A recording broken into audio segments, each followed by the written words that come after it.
Технологията AnyCut премахва много от проблемите, свързани с транслиране или работа с данни от чужди файлови формати на вашите клиенти и доставчици. В това отношение Autodesk Inventor 2017 е още по-добър. В новата 2017 версия AnyCut поддържа и неутралния стандартен за индустрията Step формат.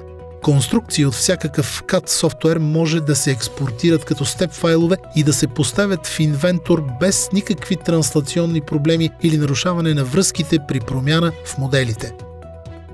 Освен геометрията, могат да бъдат прехвърляни и други свойства, които могат да бъдат видяни в прозореца iProperties. Ако редактирате някой от тях, то се отсветява в синьо за по-лесно проследяване на промените. Сега, чрез Value от опцията Source, информацията за свойствата може да бъде възстановена от оригиналния файл. Също така имате повече опции при свързване на DVG към вашата конструкция. Като допълнение към избора на слоеве, може да използвате инструмент за отрязване и премахване на ненужни детайли.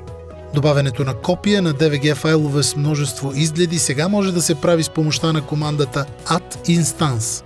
След това можете да дефинирате наново разположението, за да получите точната ориентация, което сега е също асоциативно, така че ако равнината или точката на вмъкване се промени, подслоят се мести заедно с нея. И накрая, сега можете да включите посочени DVG данни в чертежите, както и детайли и сглобки, и всички анотации или препратки, които правите, ще се обновят, ако оригиналният файл се промени. С тези подобрения в AnyCut в Inventor 2017 става още по-лесно да се работи с данни за проекта на чужд език, така че можете да работите с всеки, навсякъде, независимо какъв CAD софтуер използва той.